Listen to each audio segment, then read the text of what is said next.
Bismillahirrahmanirrahim. Astaghfirullahalazim allazi la ilaha illa huwa kalimatu la astaghfirullahalazim. Astaghfirullahalazim allazi la ilaha illa huwa al-hayyul qayyum. Ila hadratin Nabi sallallahu alaihi wasallam wa ala alihi wa ashabihi al-kiram syai'un lillahi lahum Fatihah. أعوذ بالله من الشيطان الرجيم بسم الله الرحمن الرحيم الحمد لله رب العالمين الرحمن الرحيم مالك يوم الدين إياك نعبد وإياك نستعين اهدنا الصراط المستقيم صراط الذين أنعمت عليهم غير المغضوب عليهم ولا الضالين آمين السلام عليكم ورحمة الله تعالى وبركاته Alhamdulillahirabbil alamin wassalatu wassalamu ala asyrafil anbiya wal mursalin wa ala alihi wa ashabihi ajma'in amma ba'd. Yang dihormati pengurusi surau Ihsaniyah Tuan Haji Abdul Razak, Tuan Imam, Tuan Bilal, Tuan Sihat, ahli-ahli jawatankuasa surau, tuan-tuan dan puan-puan yang dirahmati Allah. Alhamdulillah, terlebih dahulu kita panjatkan kesyukuran kepada Allah Subhanahu wa taala di atas limpah kurnianya, maka subuh ini kita telah pun menunaikan solat berjemaah dan seterusnya. Ya, sebagai langkah pertama kita selepas solat berjemaah ialah kita menambahkan ilmu. Inilah dia amalan-amalan, ya, kita sebagai seorang Islam yang mukmin, ya, yang sentiasa mencari keredaan Allah Subhanahu wa taala ini. Mudah-mudahan Allah Subhanahu wa taala memberkati kehidupan kita dan mengenyahkan taufik dan hidayahnya pada kita semua, insya-Allah. Baiklah tuan-tuan dan puan, pada pagi ini kita masuk pada tajuk berkaitan dengan akidah juga, iaitu faslun, satu fasal yang berpisah ataupun yang tercerai daripada tajuk yang pertama itu. Dalam pengajian ataupun dalam kitab-kitab Arab ni tuan, ada 3-4 lah. Pertama, babun. Bab tu apa? Bab tu rangkuman yang besar daripada satu ilmu lah, ya, yang akan dibincangkan. Bila selepas itu faslun, ceraian-ceraian dia lah. Kemudian daripada itu down, jenis-jenis dia. Lepas itu jinsun, jenis-jenis dia lah. Jadi ada beberapa pembahagian dalam nak memantapkan ilmu ni. Kalau babun tu seluruh umum. Tapi faslun tu dia dah mula, nak memfokuskan kepada yang lebih, meneguhkan lagi ilmu kita, insya-Allah. Ini satu pasal,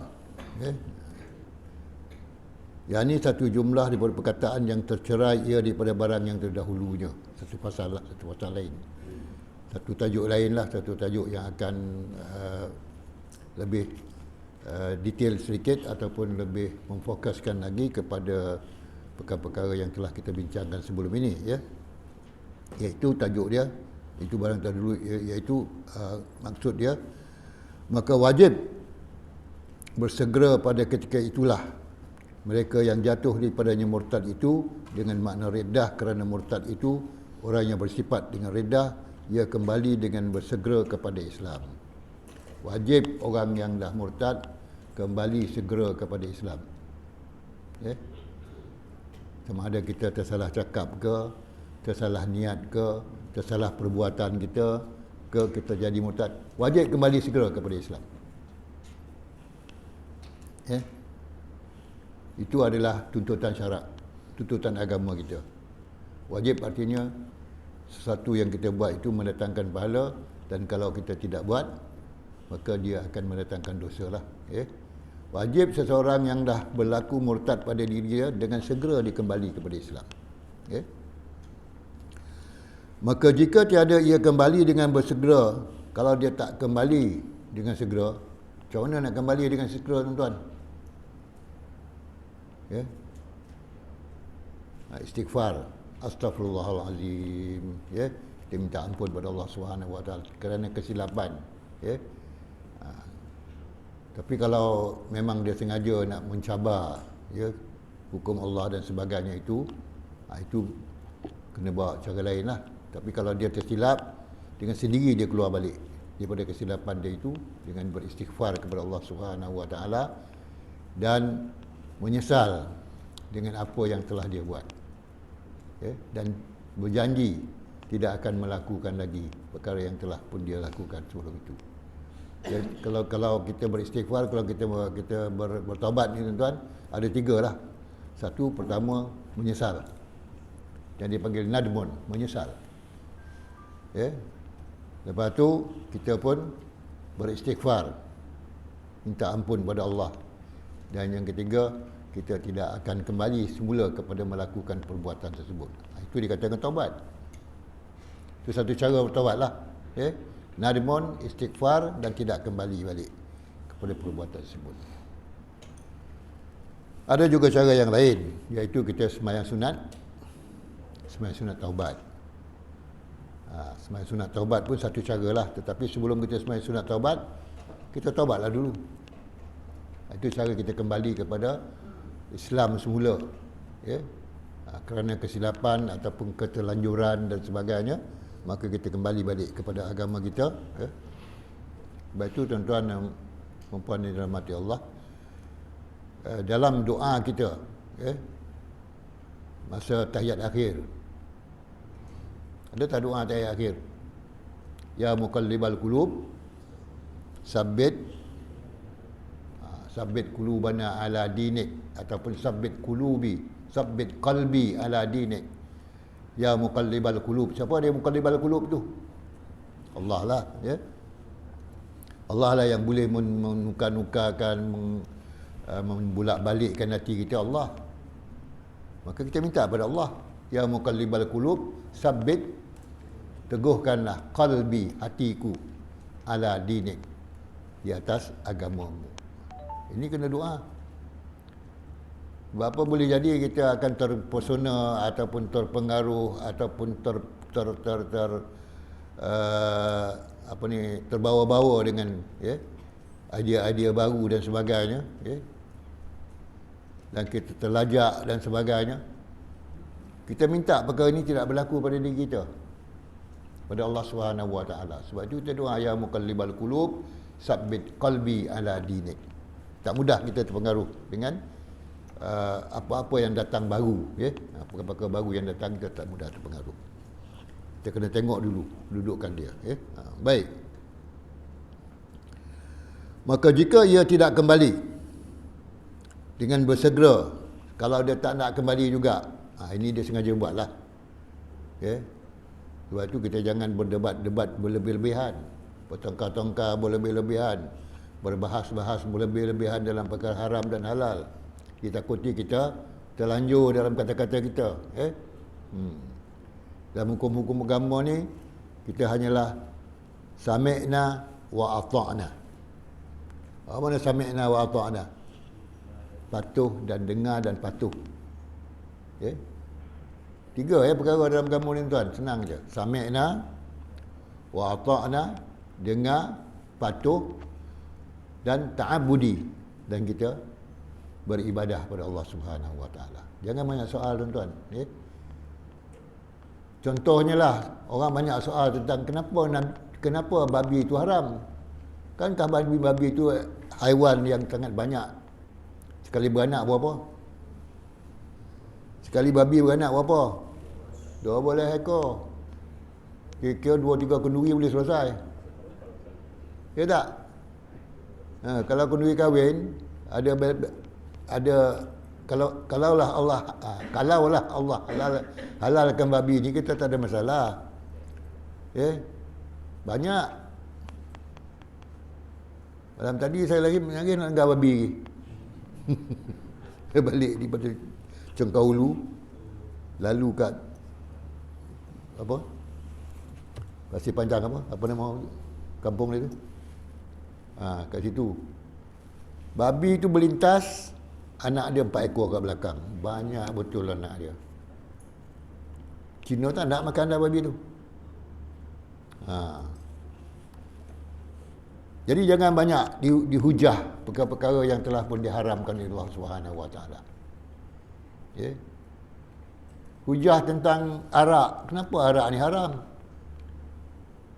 Dulu dalam kapal terbang kita ada rasanya lah minum arak. Sampai sekarang dah tak ada dah. Dulu ada, tapi kapal terbang lain ada. Ya, di Eropah Barat dan sebagainya ada. Minum arak lah. Ya. Ha. Penumpang-penumpang boleh minum arak. Tapi bila kita ni seorang yang mukmin, seorang yang Islam, ya, Allah haramkan arak tersebut, apa yang perlu kita buat? Sami'na wa ata'na. Jangan banyak soal. Sebab apa yang Allah perintahkan, apa yang Allah hukumkan itu ada hikmah yang sangat besar di sebalik dia. Ada hikmah dia, tuan-tuan. Baik, kemudian wajib atas orang Islam itu kembali segera kepada agama Islam bila dia telah terlajak jadi murtad dan sebagainya. Maka jika tidak, ia kembali dengan bersegera dengan sendirinya. Ya, dia tak kembali dengan sendiri. Wajib atas imam atau naibnya disuruh akan dia bersegera kembali kepada agama Islam. Wajib atas imam atau naibnya menyuruh orang yang dah murtad tadi kembali segera kepada Islam. Dia tak nak balik kepada agama Islam, maka wajib imam ataupun naib dia. Imam ni siapa? Imam ni bukan kecil-kecil punya imam. Imam ni adalah sultan. Raja tu adalah imam nombor satu lah. Kemudian dia turunkan kuasa dia kepada imam-imam di peringkat-peringkat negeri, di peringkat daerah. Ya. Tapi bila imam-imam di peringkat negeri, peringkat daerah itu memerintahkan, bermakna itu juga perintah sultan, ya? Raja, perintah raja. Kewajib imam ataupun timbalan imam, ya? Kenapa? Disuruh akan dia bersegera kembali kepada agama Islam sekira dikatakan baginya, sekurang-kurangnya bagi tahu orang yang dah murtad tadi, segera bertaubat engkau dan kembali kepada agama Islam, dan jikalau tiada engkau kembali, aku bunuh akan dikau. Boleh bunuh, tuan-tuan. Orang yang murtad ni, imam kena arahkan dia balik semula kepada Islam. Taubat segera. Ya? Dikatakan barang yang semua itu sampai 3 hari. Dalam tempoh 3 hari. Ya, hari pertama, hari kedua, hari ketiga. Imam ataupun naib imam, ya, perintahkan orang yang murtad tadi balik semula kepada agama. Lepas hari ketiga, bolehlah dia dibunuh. Ini mengikut hukum undang-undang Islam lah, mengikut hukum Islam. Ya, boleh dibunuh. Ya. Hari ini ramai tak orang murtad? Ramai tak? Ramai kita pun tak tahu, ya. Kadang-kadang sengaja-ngaja dia cakap ke perkara yang meremeh-remehkan agama, mensindir-sindirkan hukum Quran, mensindir-sindirkan ayat-ayat Quran, ya. Jadi kita yang dekat dengan dia ataupun yang dengar dia bercakap seperti itu, minta dia balik segera taubat pada Islam.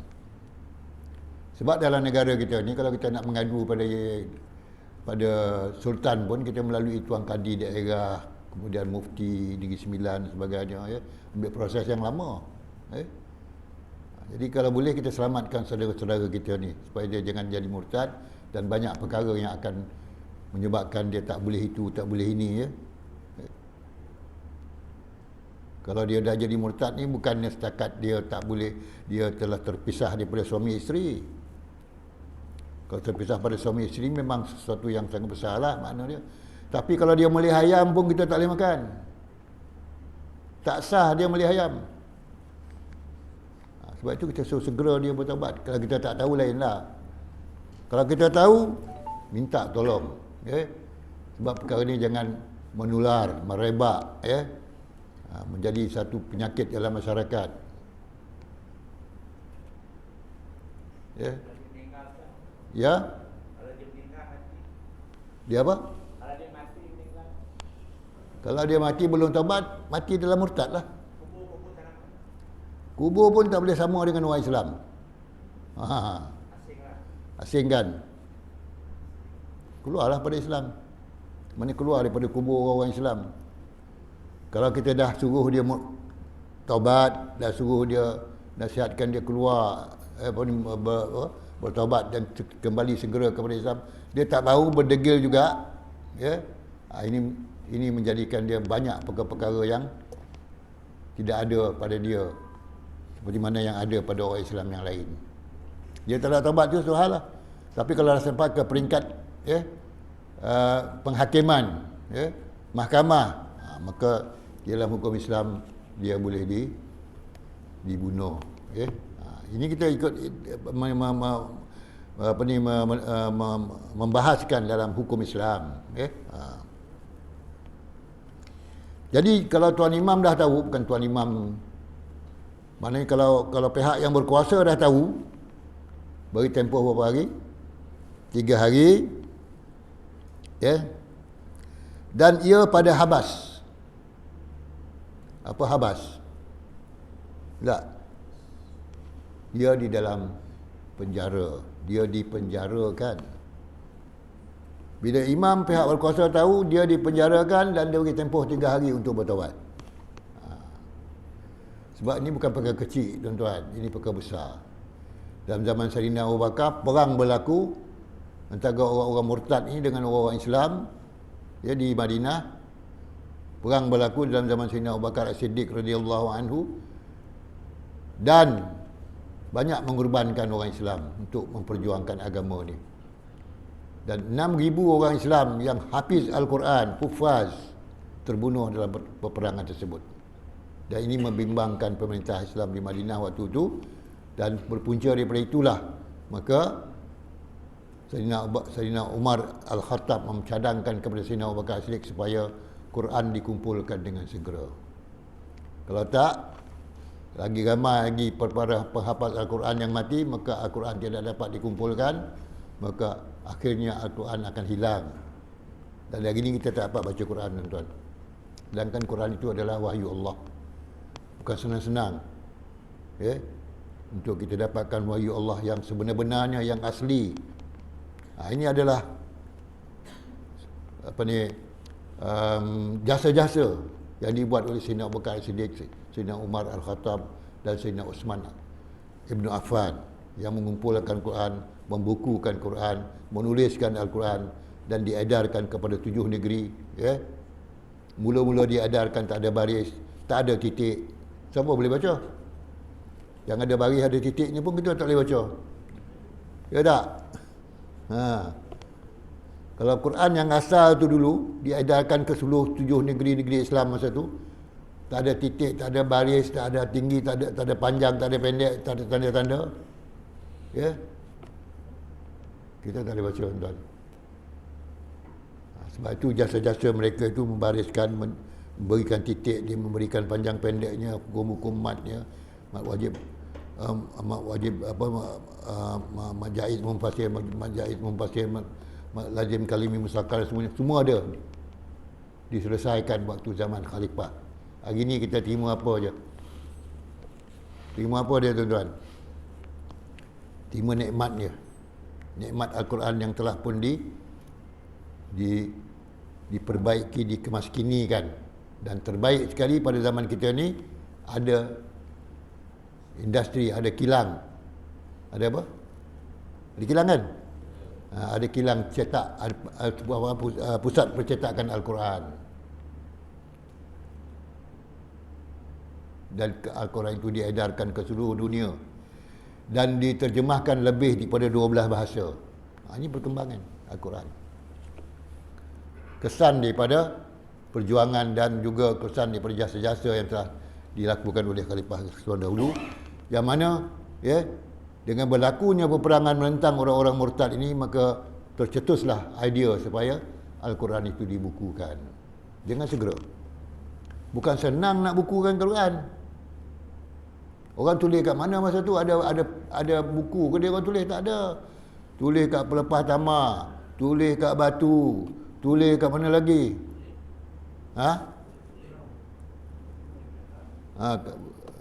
Dekat mana? Kulit kambing, papan batu dan sebagainya, tulis semua dikumpulkan. Tak ada orang surutkan. Ya, tak ada orang yang surutkan. Dan dilantik seorang yang bernama Zaid bin Sabit untuk mengetuai pengumpulan Al-Quran ini, tuan-tuan. Ya. Sikitlah tentang zaman Sayyidina Abu Bakar Siddiq itu berlaku murtad secara besar-besaran, tapi hari ini murtad tidak berlaku seperti itu lagi, tetapi berlaku secara sembunyi-sembunyi, tuan-tuan, ya, sembunyi-sembunyi.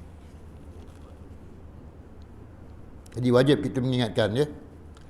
Kemudian orang yang murtad ini kalau dah diadukan kepada pihak yang berkuasa, hendaklah dihabaskan. Mana dihabaskan? Dipenjarakan. Dan diberikan tiap-tiap hari sedikit daripada makanan. Walaupun dipenjarakan tapi dia beri makan. Banyak mana makan beri?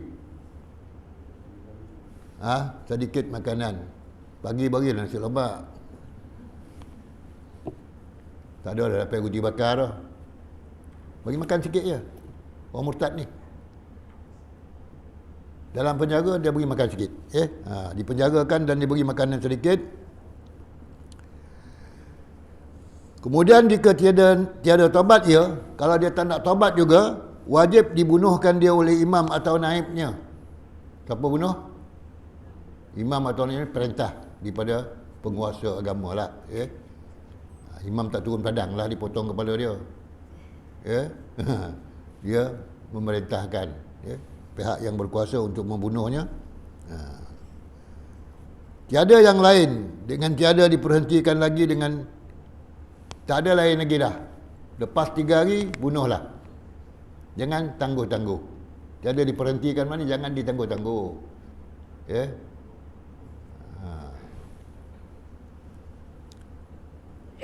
Perhatikan lagi. Dengan macam mana dibunuh? Dengan dipotongkan lehernya dengan pedang. Itu cara dia, tuan-tuan. Bukan dijorut dengan tali, bukan dihumbankan dalam laut, bukan diberi makan kat rimau. Dipotong dengan pedang, leher dia dipotong dengan pedang. Jangan dengan yang lainnya. Tak boleh dengan yang lain. Dah tentu dah dalam hukum syarak macam ni, tuan-tuan. 3 hari masuk jail, suruh dia taubat, dia tak taubat, dibunuh, dipotong lehernya dengan pedang. Jangan dengan yang lainnya. Tak boleh dengan yang lain. Seumpama dibakarkan, bakar dia, tak boleh. Kita tak berlaku zalim sebenarnya. Ada ihsannya, ada kemanusiaannya. Artinya tidak menzalimi mereka, tapi dibunuh dengan cara yang ditentukan oleh syarak, atau dilemaskan di dalam air atau lainnya, tak boleh. Tak boleh buat suka hati. Ada kaedah yang disampaikan oleh syarak kepada kita, maknanya nak bunuh dengan pedang. Pedang yang paling tajam. Pedang tumpul, mau ngap dia. Dengan tajam sekali je, sup, habis. Dia pun tak sadar. Dan mata pun tak buka, dia tutup dengan kain hitam tu. Terus hilang. Ini kaedah yang digunakan dalam hukum syarak kita lah, tuan-tuan dan puan. Kerana hadis Nabi SAW menyebutkan, iza qataltum fa'ahsinul qitlah. Qatlah atau qitlah. Fa'ahsinul qitlah. Apabila kamu membunuh, maka mengelok kamu akan rupa bunuhnya. Fa'iza qataltum fa'ahsinul qitlah. Bila kamu membunuh, maka diperelokkanlah cara membunuh tersebut. Jangan berlaku kezaliman. Macam kita sembelih ayam lah, sembelih lembu. Pakai apa? Kalau lembu pakai apa? Pakai parang yang tajam tu kan, pakai kapak.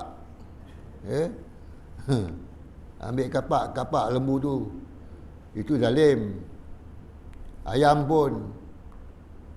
Jangan dibodah ayam tu. Walaupun dia mati, tetapi matinya kerana zalim. Tapi dan mati pun tidak tidak mengikut apa yang ditetapkan oleh syarak, dengan putus marihnya, putus halkumnya. Juga kambing, lembu, kerbau. Kalau unta, macam tu juga sembelih dia. Tapi unta hendaklah disembelih di pangkal leher dia. Sebab leher dia panjang. Ya, begitu juga itik angsa, ya. Pangkal dia. Sebab leher dia panjang.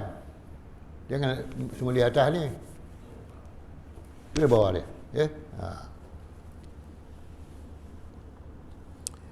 Kemudian, dan tiada hasil taubat daripada lidah itu dan kembali kepada agama Islam melainkan dengan ia mengucap dua kalimah syahadah, iaitu asyhadu an la ilaha illallah wa asyhadu anna Muhammadar Rasulullah. Dia taubat di hadapan Tuan Hakim, di depan pemerintah, di depan penguasa, ya, dengan mengucap semula, kembali semula mengucapkan kalimah syahadah, asyhadu an la ilaha illallah wa asyhadu anna Muhammadar Rasulullah. Dia balik semula pada agama Islam. Tapi sayangnya tuan-tuan dan puan-puan dirahmati Allah, apa-apa amalan salih yang dia buat sebelum dia murtad tu, semuanya tidak dikira lagi. Kalau dia murtad umur 35 tahun, 40 tahun, maknanya daripada umur 15 sampai umur 40 tu 30 tahun kan? 30, 15, ya, 15, 30, dalam 30 tahun tu amal ibadahnya semua ditolak. Sedekahnya semua ditolak. Solatnya semua ditolak. Puasanya semua ditolak. Sebab dia murtad sekejap je. Sekali dia murtad, mengatakan yang haram tu halal atau yang halal tu haram, habis terkeluar semua amalan-amalan dia dahulu. Sebab tu segera taubat. Jangan lambat-lambat, jangan ditangguh-tangguh. Jangan tunggu diadukan kepada pihak berkuasa. Ya, dilambat-lambatkan, segera. Bila kita tersilap je, bersegera kita taubat. Asyhadu an la ilaha illallah wa asyhadu anna Muhammadar ataupun astaghfirullahalazim allazi la ilaha illallah. Sebab itu kita jaga Islam kita ni, kita jaga iman kita ni 5 kali satu hari. Setiap hari kita solat zuhur, ada tak mengucap 2 kalimah syahadah? Ada kan, tahiyat awal, tahiyat akhir. Solat asar ada, tahiyat awal, tahiyat akhir. Solat maghrib pun ada 2 kali, tahiyat awal, tahiyat akhir. Solat isyak pun tahiyat awal, tahiyat akhir, kita bersyahadah. Dan solat subuh, ya, kita bersyahadah sekali. Kita jaga tu. Jaga apa dia? Jaga iman kita, ya. Kadang-kadang kita tak tahu, kita tersilap, kita dah masuk Islam balik lah, ya. Allah tu maha pengasih lagi maha penyayang. Bila mengucap 2 kalimah syahadah, Allah terima balik. Tapi kalau sengaja, ini bahaya. Kalau sengaja ini bahaya. Sebab itu tidak digalakkan umat Islam ini ataupun orang yang beriman ni berdebat dalam hal-hal agama ni melampaui batasan. Ya. Lebih-lebih. Bertengkar lebih-lebih, berdebat lebih-lebih, berbahas lebih-lebih, sehingga sampai kepada peringkat di mana, ya, masing-masing dalam satu masa dahulu, ingat tak tuan-tuan, kafir mengkafirkan. Ingat tak? Kafir mengkafirkan dulu. Orang Islam semua orang Islam lah. Ya? Sampai ke peringkat itu, tuan-tuan. Jadi iman ni kita jaga dengan solat 5 hari, 5 kali satu hari, satu malam, ya. Baik. Dan mengucap balik asyhadu an la ilaha illallah wa asyhadu anna Muhammadar Rasulullah dengan segala syaratnya yang tersebut dahulu. Dan jika ada kufurnya itu dengan sebab dia ingkarkan barang yang tiada, menafikan mengucap 2 kalimah syahadah atau satu daripadanya, atau ia menidak akan satu diperdu, atau ia menghalalkan yang haram, wajib berserta dengan 2 kalimah syahadah itu. Ia mengaku akan barang yang ia ingkar akan dia itu, pada ketika itu ia haramkan yang ia halalkan itu. Apa maksud dia, tuan-tuan? Bila dia dah mengucap 2 kalimah syahadah, ya, ataupun dan jika kufurnya itu, murtadnya itu bukan kerana apa? Bukan dan jika ada kufur sebab ia ingkarkan barang yang tiada, menafikan mengucap 2 kalimah syahadah, dia tak ingkarkan mengucap 2 kalimah syahadah, ya, tapi dia ingkarkan perkara-perkara lain. Yang haram dihalalkan, yang halal diharamkan, ya. Yang apa lagi? perkara yang ataupun membolehkan ataupun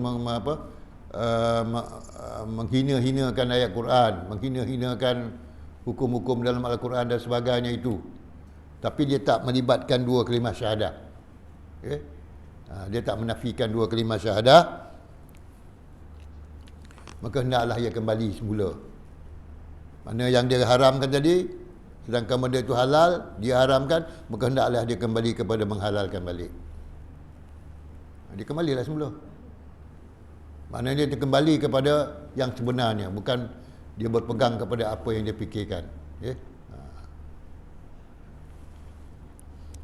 Jadi dalam hal agama ni, kalau kita tak tahulah tuan-tuan, kalau kita tak faham betul-betul, kalau kita tak faqih betul-betul, itu saya sebutkan tadi, pertama kita hendaklah sami'na wa ata'na. Kalau kita tak faham betul-betul, ya. Apa yang saya lihat hari ini, perbahasan-perbahasan bukan di kalangan orang awam, tapi perbahasan-perbahasan yang banyak berlaku di kalangan mereka-mereka yang intelek, yang cerdik pandai dalam agama ni. Ada pegangan dia, ya. Betul banyaklah berlaku pertelingkahan dan dia mempengaruhi pemikiran orang ramai. Itu masalah dia. Sebab hari ni ada media masa kita, ada internet dan ada YouTube dan sebagainya. Kita pun dengar perbahasan-perbahasan tu. Ya. Kita pun kata, betul juga cakap dia ni. Lepas tu dengar yang ni, betul juga. Kita tak tahu. Ya. Sebenarnya apa yang kita belajar sebenarnya daripada agama ni, apa yang kita belajar daripada awal, asas dia. Rukun Islam, rukun iman, itu yang penting dulu kita pegang.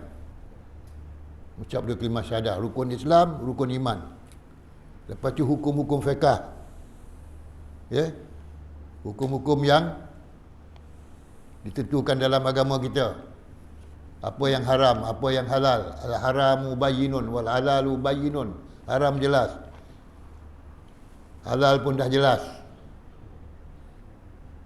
Jangan ubah-ubah. Saya tak kritiklah apa yang berlaku. Tapi apa yang berlaku sebenarnya sesuatu yang mula nak diubah dulu. Ya. Loteri kebajikan masyarakat. Adakah loteri itu satu kebajikan? Ini cuba nak ubah. Ya. Ada lagi tak loteri tu? Tak ada kan? Tak ada lagi loteri tu.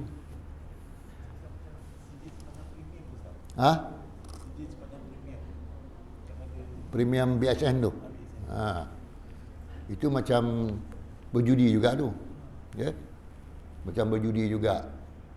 Tak ada, itu memang judi besar lah. Ya. Judi kecil ada ni tuan-tuan. Apa dia? Ekor tu memang judi lah. Apa dia? Yang selalu kalau ada majlis-majlis tu ada apa? Lucky draw apa tu? Cabutan bertuah. Bertuah tu apa? Bertuah tu apa? Nasib. Berapa kali kita pergi dah cabutan bertuah? Berapa kali dapat? Tuan-tuan berapa kali dapat cabutan bertuah? Tak ada. Siapa yang bertuah? Kadang-kadang dia pun dah main. Dah apa? Dah ada orang-orang dia dah dapat. Kita masuk lah macam mana pun tak dapat. Sebab itu benda yang macam itu dipanggil juga judi. Ya. Yang memperjudikan nasib. Ada rezeki dapatlah. Tapi jangan diamalkan. Sebab dia ada satu judi. Ya. Yang kita seolah-olahnya kita berharap dapat sesuatu kalau nasib kita baik. Jangan berharap seperti itu. Kita lakukanlah apa yang kita usahakan dan mendatangkan hasil. Yang kita tak usahakan datangkan hasil itu mungkin datang daripada perjudian, datang daripada penipuan, datang daripada rasuah dan sebagainya. Kita buat sesuatu tu datangkan hasil, itulah rezeki halal yang Allah kurniakan pada kita. Ambillah rezeki yang halal itu untuk kita makan kita, untuk anak isteri kita, untuk keluarga kita, supaya darah yang mengalir dalam tubuh badan anak-anak kita, isteri kita dan keluarga kita adalah darah yang bersih dan halal. Yang tak ada unsur-unsur ya, unsur-unsur perjudian, unsur-unsur rasuah, unsur-unsur ya yang merosakkan ya keturunan dan sebagainya. Sebab itu sebabnya Allah sebut dalam Al-Quran, innamal khamru wal maisiru wal azlamu rijsun min amali syaitan. Innamal khamru arak itu, innamal khamru wal maisiru judi itu, wal azlamu cabut undi itu, rijsun. Apa makna rijsun? Adalah najis min amali syaitan, daripada amalan syaitan. Dah banyak dalam Quran macam tu ya. Tapi ni kadang-kadang kita buat tak tahu ya, sebab apa? Nak untung segera ya, nak untung segera. Dia kalau boleh, apa-apa yang kita buat biarlah bersih dan mendapat keredaan Allah Subhanahu wa taala. Ya. Kita redha dengan apa yang Allah kurniakan kepada kita, itu adalah satu tanda syukur kepada Allah Subhanahu wa taala. Jadi murtad ni kena mengucap dua kalimah syahadah. Kalau dia tidak melibatkan dua kalimah syahadah, hendaklah dia kembali semula kepada perkara yang dia telah lakukan. Kalau dia mengharamkan yang halal, hendaklah balik menghalalkan yang haram. Kalau dia meremeh-remehkan ayat Quran, hendaklah dia kembali semula kepada membetulkan balik pahaman dia tentang ayat Quran. Ini orang yang murtad kerana sebab-sebab lain. Kalau dia menafikan kalimah syahadah, maka hendaklah dia kembali semula kepada mengucap dua kalimah syahadah. Tuan-tuan dan puan-puan, yang dirahmati Allah.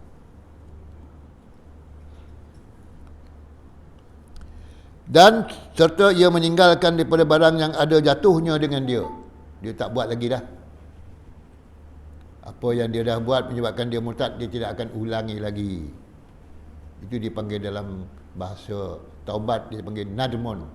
Nadmun maknanya penyesalan. Ya, menyesal. Bila menyesal, tak ada buat lagi lah. Biar ada juga orang menyesal, tuan-tuan. Beberapa kali dia menyesal. Tapi dia menyesal, dia bergaduh dengan laki bini lah. Sampai junjung sumpah dengan Quran. Lepas itu buat balik. Lepas itu sumpah Quran balik. Itu tak menyesal tu dah. Yang menyesal ni sekali dia dah sumpah Quran, dia tak buat dah. Dia tak lakukan dah berbagai-bagai perkara yang boleh menyebabkan ya, kerosakan rumah tangga dan sebagainya, perbuatan-perbuatan yang berdosa dan sebagainya. Sebab jangan main-main dengan junjung Quran ni, tuan-tuan. Jangan main-main. Dia datangkan bala pada orang yang buat tu sekiranya dia mempermain-mainkan dengan bersumpah dengan menggunakan Al-Quran. Dia bahaya. Walaupun ada orang kata tak ada apa-apa pun, jangan. Tak ada apa-apa pada kita, tapi mungkin ada apa-apa kepada anak isteri kita, pada keluarga kita, kepada harta benda kita, pada rumah kita, pada kereta kita dan sebagainya. Ya? Dan sebagainya.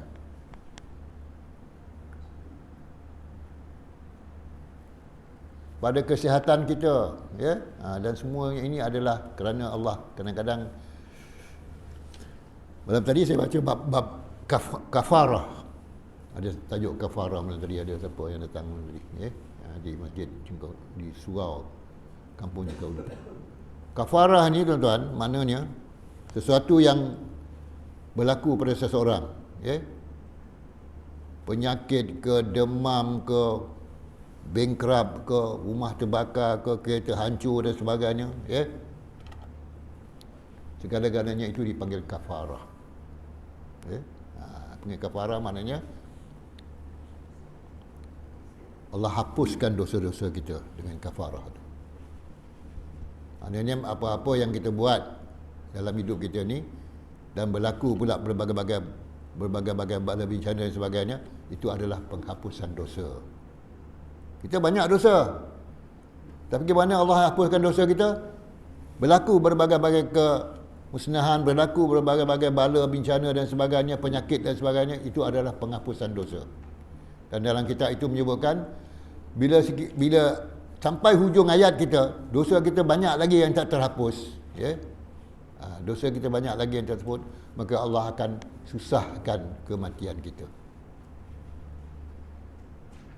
Dan bila susahnya kematian kita tu dan kita pun mati, maka kita akan berjumpa dengan Allah tanpa dosa lagi, macam kita baru dilahirkan. Macam kita baru dilahirkan. Tapi kenalah kafarah dulu. Ya. Kafarah ni berlaku, ya, untuk menguji kesabaran kita. Sebab itu dalam Quran Allah sebut, "Wa ma asabat minkum musibatan." Apa-apa musibat yang terkena kepada kamu, qalu, hendaklah mereka berkata, "Inna lillahi wa inna ilaihi raji'un." Sungguhnya semua itu datang daripada Allah dan kepada Allah kita kembali. Itu kafarah. Dan kalau sekiranya orang tu tak dapat kafarah, contohlah dalam Quran Allah sebut macam siapa? Macam Fir'aun, umur berapa tahun? Hampir 900 tahun. Tak ada pun nyamuk gigit pun dia tak demam. Kita gigit ke nyamuk sekali pun dah masuk ICU 6 hari. Kena denggi. Fir'aun tak kena denggi pun, tak kena penyakit apa pun dia. Kaya-raya dia, senang lenang hidup dengan kuasa yang ada pada dia. Tapi akhirnya mati dalam keadaan yang penuh menanggung dosa. Ya. Dibenamkan lemas di Laut Merah. Dan bila nyawa dia, roh dia sampai ke halqum, baru dia nak taubat, tapi Allah tolak taubat dia. Dah hujung-hujung baru nak taubat. Jadi ini semua benarnya dalam Quran tu banyak, tuan-tuan. Bacalah Al-Quran supaya kita dapat ambil perkara-perkara yang boleh membina dan meneguhkan ketakwaan kita dan keimanan kita kepada Allah Subhanahu wa taala. Cakap itu dari tuan-tuan dan puan, Mudah-mudahan Allah Subhanahu wa taala memberkati kehidupan kita dan mengenalkan taufik dan hidayah kepada kita semua, insya-Allah.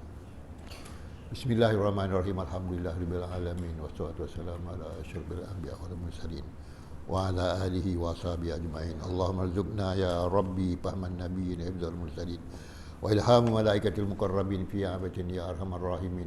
Rabbana atina min ladunka rahmah wa hayyi lana min amrina rasyada.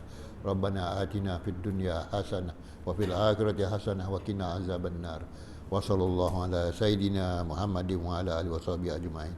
Subhana rabbika rabbil izzati amma yasifun wa salamun alal mursalin walhamdulillahirabbil alamin.